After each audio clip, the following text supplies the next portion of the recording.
Hello everyone. In this video, I am going to tell you about it how to become a nurse. आप nurse कैसे बन सकते हैं? तो बहुत ही इजी स्टेप्स हैं और पहले तो आपको अगर नर्स बनना है तो कुछ स्टेप्स होते हैं that you have to follow. पहला कि आपको चूज़ करना है नर्सिंग पाथ. अब आपको नर्स बनना है तो आपको नर्सिंग पाथ चूज़ करना पड़ेगा of course. Second step degree लेनी होगी एंड थर्ड स्टेप लाइसेंस मिल जाएगा. तो पहला स्टेप तो आपने ले लिया कि नर्सिंग पाथ आपने चूज़ कर दिया, नर्सिंग आपको करनी है, आपने चूज़ कर दिया. लेकिन सेकंड स्टेप हम कैसे करें? लाइक डिग्री, कौन सी डिग्री लें, कैसी लें, किस कॉलेज से लें, क्या करना होगा, क्या प्रोसेस होता है, ये सब मैं आपको बताऊंगी. ठीक है. First step is very easy that you have to choose a nursing path. आपने चूज़ किया तभी तो आप ये वीडियो देख रहे हैं एंड तभी आप नर्सिंग कैसे करना है उसके बारे में सर्च कर रहे हैं, राइट. सेकेंड स्टेप है कि अब आपको नर्सिंग प्रोफेशन में नर्स बनने के लिए अब आपको डिग्री की ज़रूरत पड़ेगी. तो आप डिग्री कैसे लेंगे अब मैं आपको वो बताती हूँ. ठीक है. तो आपको डिग्री, देखो अब यहाँ पे ना ऐसा है कि सिर्फ बीएससी ऑनर्स नर्सिंग ही से ही आप नर्स नहीं बन सकते हो, इसके अलावा भी एक ऑप्शन होता है. तो पहला तो जो अगर आपको डिग्री लेना है तो पहला option is of course BSc honours nursing है. ये प्रोफेशनल कोर्स है और बहुत ही ज़्यादा रेपुटेटेड है. ठीक है.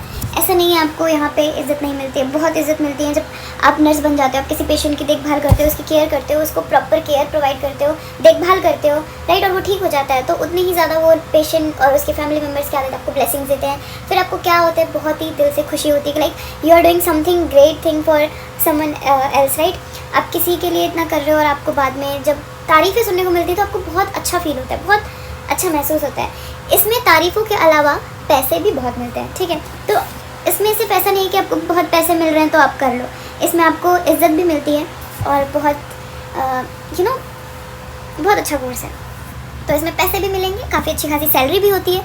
So you can choose BSc honours nursing. तो अब आपको पता चल गया कि कोर्स का नाम क्या है, बीएससी ऑनर्स नर्सिंग नाम है. ठीक है. अब आप इनरोल कैसे होंगे, कैसे आप इसमें एडमिशन लेंगे? तो आपको 10th के बाद क्या करना है, मेडिकल लाइन चूज़ करनी है. Medical line means PCB. ये 3 सब्जेक्ट होने चाहिए आपके पास, that is physics, chemistry and biology. ये 3 सब्जेक्ट आपके पास 12th में होने चाहिए, right. Then you can enrol in BSc honours nursing programme. अगर ये 3 सब्जेक्ट आपके पास नहीं है तो आप बीएससी ऑनर्स नर्सिंग नहीं कर सकते हैं. ठीक है. तो अब आपको पता चल गया कि आपको 12th में क्या लेना है. अब 12th के बाद आपको पता चल गया आफ्टर 12th क्या लेना है. आफ्टर 12th आपको लेना है BSc. After 12th you have to choose BSc honours nursing, right. और आप क्या बन जाएंगे, नर्स बन जाएंगे. जब तक आप कॉलेज में रहेंगे तब तक आपको लोग स्टूडेंट नर्स बोलेंगे. ठीक है. उसके बाद आप प्रॉपर नर्स बन जाएंगे और नर्स में भी बहुत सारे होते हैं, लाइक स्टाफ नर्स से शुरू होता है. देन बहुत बड़ी बड़ी पोस्ट भी होती है, असिस्टेंट चार्जेस होते हैं. मतलब आप जितनी ज़्यादा बड़ी पोस्ट उतना ज़्यादा पैसा भी होता जाता है. ठीक है. तो अब आपने बीएससी ऑनर्स नर्सिंग चूज़ कर लिया and then you become a nurse. तो ठीक है, आपको 12th से बीएससी ऑनर्स नर्सिंग चूज़ करने के बीच में जो गैप होता है, मतलब कि आपने चूज़ तो कर लिया, आपको बीएससी ऑनर्स नर्सिंग करनी है, लेकिन उसमें एडमिशन कैसे लेना है अब आपको ये नहीं पता है. ठीक है. तो ठीक है, बीएससी ऑनर्स नर्सिंग आपको चूज़ करने के लिए आपको एंट्रेंस एग्ज़ाम देना पड़ता है. Of course you have to give entrance exam. आपको एंट्रेंस एग्ज़ाम देना होगा तभी आप इस कोर्स में इनरोल हो सकते हैं, राइट. तो बहुत सारे कॉलेजेस हैं. अगर मैं दिल्ली की बात करूँ, let's talk about Delhi first. तो मैं दिल्ली की बात करती हूँ तो आईपीयू कॉलेज है. ठीक है. और डीयू के कॉलेजेस हैं और बहुत सारे कॉलेजेस हैं यहाँ पे, प्राइवेट कॉलेजेस भी हैं. तो ऑफ कोर्स आप किसकी तरफ जाना चाहते हैं, गवर्नमेंट कॉलेजेस की तरफ जाना चाहते हैं तो उसके बारे में भी मैं बताऊंगी, प्लस आईपीयू के बारे में बताऊंगी. ये 2 कॉलेजेस कुछ ऐसे हैं जो हर कोई लेना चाहता है और सबसे टॉप पे जो हर कोई चाहता है जिसमें एडमिशन लेना, वो है एम्स. एम्स बेस्ट कॉलेज है for doctorate and for nursing both. तो एम्स का तो अपना ही अलग लेवल है, राइट. तो आपको एम्स में अगर एडमिशन लेना है तो आपको एम्स का एंट्रेंस एग्ज़ाम क्लियर करना पड़ेगा. ठीक है. आईपीयू में लेना है देन अगेन एंट्रेंस एग्ज़ाम इसका अपना होता है एंड दिल्ली यूनिवर्सिटी का अपना. तो अब मैं बात करती हूँ एम्स की. Let's talk about AIIMS first. तो ऐसा था कि एम्स में आपको एडमिशन लेना है तो एम्स का अपना एक एंट्रेंस एग्ज़ाम होता है. ठीक है.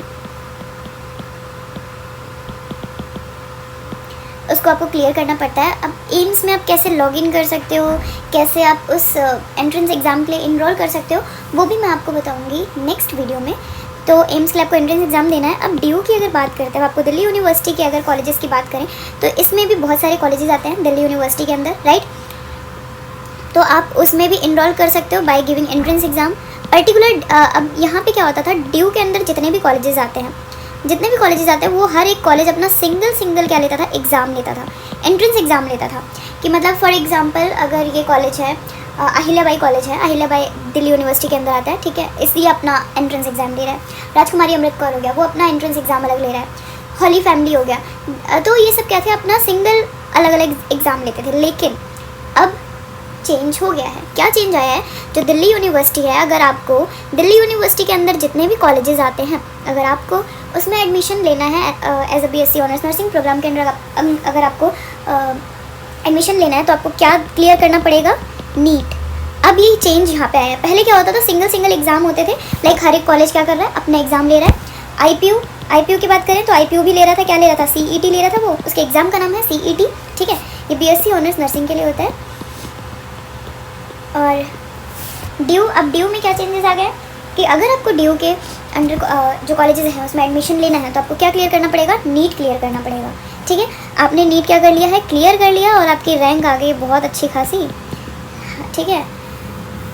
फॉर एग्जांपल रैंक आ गई आपकी 100, अगर 100 आ रही है तो आप नर्सिंग की वजह से करेंगे, आप तो डॉक्टर बन जाएंगे, ठीक है। फॉर एग्जांपल इसकी बात करते हैं नर्सिंग के अंडर, ठीक है। नर्सिंग के अंडर अगर आपकी मान लो जो रैंकिंग है वो काफ़ी अच्छी खासी आ गई, दैन आपका क्या हो जाएगा, सिलेक्शन हो जाएगा, किसमें, नर्सिंग प्रोग्राम में, ठीक है। जितने भी कॉलेजेस आते हैं ड्यू के अंडर, उन सब कॉलेजेस में आपको रैंक वाइज आपको कॉलेजेस अलॉट हो जाएंगे, आपको जो कॉलेज चाहिए आप ले सकते हैं, ठीक है। ड्यू के कॉलेजेस के मैं नेम एक बार बाद में बता दूंगी।